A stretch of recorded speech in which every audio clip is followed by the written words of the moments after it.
The Lord be with you. A reading from the Holy Gospel according to Matthew. Jesus said to his disciples, "The kingdom of heaven is like a treasure buried in a field, which a person finds and hides again, and out of joy goes and sells all that he has and buys that field. Again, the kingdom of heaven is like a merchant searching for fine pearls. When he finds a pearl of great price, he goes and sells all that he has and buys it." The Gospel of the Lord. Praise the Lord.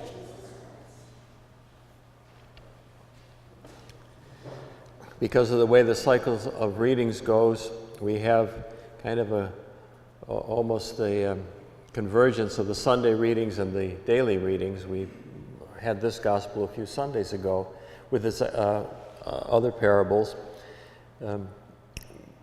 There's interesting programs on TV nowadays. One is called Storage Wars, and people go and they think, without knowing what's inside the storage shed, that they might get a treasure.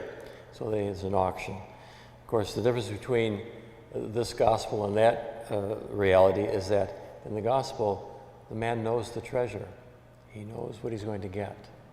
And so he gets a bargain. We all like bargains. And perhaps that's one of the reflections we ought to have today, that Jesus has offered us a real bargain, the kingdom of heaven, just by being one of his followers. And we know that there are people who make sacrifices. I think when I read this gospel, I think of our ancestors who came from another land. We're a nation of immigrants. And in my family, it was my great-grandfather on my father's side, my grandfather on my mother's side. But they had to leave everything, abandon everything to come to this place with somewhat of a risk, yet willing to better the life of themselves and their successors, those who will come after them. And we are blessed for that sacrifice.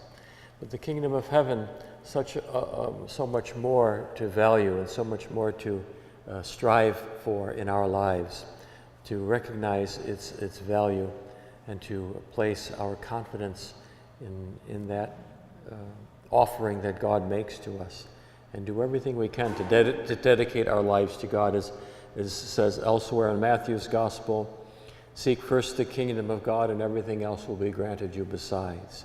That it's that kingdom in our midst that we seek. And now we turn to Moses, who apparently there was no SPF or sunscreen or anything to shield his complexion, but he's radiant. And I think the word for today ought to be radiance. That when we're in the presence of God, we radiate that presence in our presence to one another. And we know that when we are in the presence of someone who is joyfully radiant or aware of their participation in God's plan and are an actual instrument of God's love and presence and charity, that radiance shows forth.